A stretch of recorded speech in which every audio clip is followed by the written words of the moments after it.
जिन लोगों ने 15 साल पहले बिहार देखा है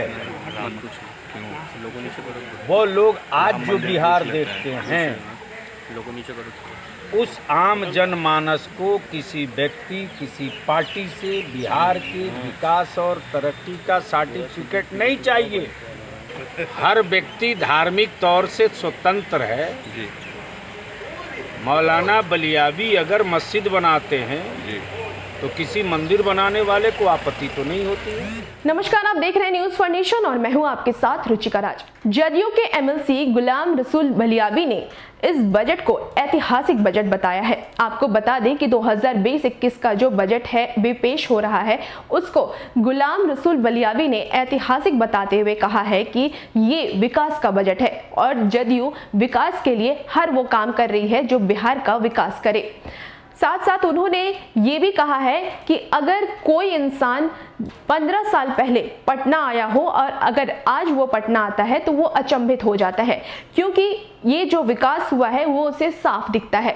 लेकिन अगर किसी को ये विकास नहीं दिख रहा है तो उसे अपने चश्मे की पावर को बढ़ाना चाहिए, क्योंकि जो विकास हुआ है वो आम लोगों को साफ दिखता है और वो जानते हैं कि बिहार में क्या क्या विकास हुआ है। साथ साथ उन्होंने राम मंदिर की बात करें तो राम मंदिर पे भी कई तरीके के बयान दिए हैं। उन्होंने राम मंदिर पे कहा है कि अगर कोई हिंदू राम मंदिर बनवाता है तो इसमें मुसलमान को क्या दिक्कत हो सकती है। अगर कोई मुसलमान मस्जिद बनवाता है तो क्या किसी हिंदू को दिक्कत होती है? तो हमें इसमें कोई दिक्कत नहीं है।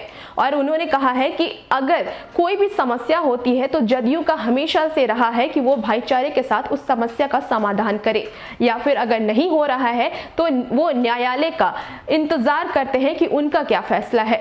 और अगर न्यायालय का फैसला है राम मंदिर बनवाने का तो हमें उसमें कोई आपत्ति नहीं है। और क्या कुछ कह रहे हैं, छोड़े जाते हैं आपको उनके पूरे बयान के साथ। और ये ऐतिहासिक बजट पेश हुआ जहां जिला लेवल का बजट राज्य का बजट समझ में आता है। अब हमारे नेता माननीय श्री नीतीश कुमार जी के नेतृत्व में लगातार हर साल जो बजट का आकार बढ़ते गया है और जो विकास दिख रहा है वो बजट की ही देन है ना। तो उस पर चर्चाएं होती हैं, बहस होती है। अब उसको लेकर विभिन्न दल विभिन्न लोग अपनी अपनी बात करते हैं, लेकिन सदन जो है इधर भी सर वो नीति के लिए है, नियम कानून के लिए है, जनहित और जन कल्याणकारी मुद्दों पर चर्चा के लिए है। और बहुत अच्छी परंपरा जो चली है इस बार बहुत अच्छे माहौल में सदन चल रहा है। राजद नेता पूछ रहे हैं कि 15 साल बनाम 15 साल की चर्चा करके आप लोग सरकार में हैं, आपकी 15 साल पूरी हो गई, अब आप किस तरह से जनता को जवाब देंगे विकास और डेवलपमेंट के बारे में? जिन लोगों ने 15 साल पहले बिहार देखा है वो लोग आज जो बिहार देखते हैं उस आम जनमानस को किसी व्यक्ति किसी पार्टी से बिहार के विकास और तरक्की का सर्टिफिकेट नहीं चाहिए। जो 15 साल पहले नहीं 10 साल पहले पटना आया था, अब वो पटना आने के बाद थोड़ी देर के लिए अचंभित होता है कि हम पटना ही आए हैं कि कहीं और गए हैं। तो बिहार की जनता को विकास दिख रही है, बढ़िया से समझ में आ रहा है। अब अगर किसी को विकास नहीं दिख रहा तो वो अपने चश्मे का पावर बढ़ावे भाई, उसका इलाज हम नहीं कर सकते। राम मंदिर निर्माण पे आरसीपी सिंह ने चंदा दिया है सर, क्या और भी जेडीयू के नेता आगे बढ़कर देंगे इस तरीके का चंदा? हर व्यक्ति धार्मिक तौर से स्वतंत्र है जी। मौलाना बलियावी अगर मस्जिद बनाते हैं जी तो किसी मंदिर बनाने वाले को आपत्ति तो नहीं होती है। नाराजगी इसी बात को लेकर थी, राम मंदिर के मामले को आपने विवादित बताया था और अब आप उसके लिए चंदा दे रहे हैं। आपके माफ कीजिएगा, जनता दल यू का शुरू से स्टैंड रहा है कि या तो आपसी भाईचारे से बातचीत से समस्या का निदान हो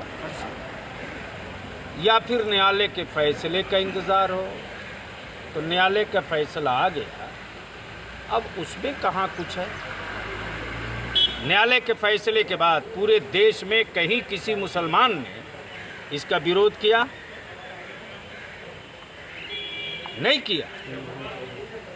गोया ये स्पष्ट है कि न्यायालय के फैसले को देश ने माना, खास तौर से मुसलमानों की तरफ से कोई किसी तरह की वो प्रक्रिया व्यक्त नहीं की गई।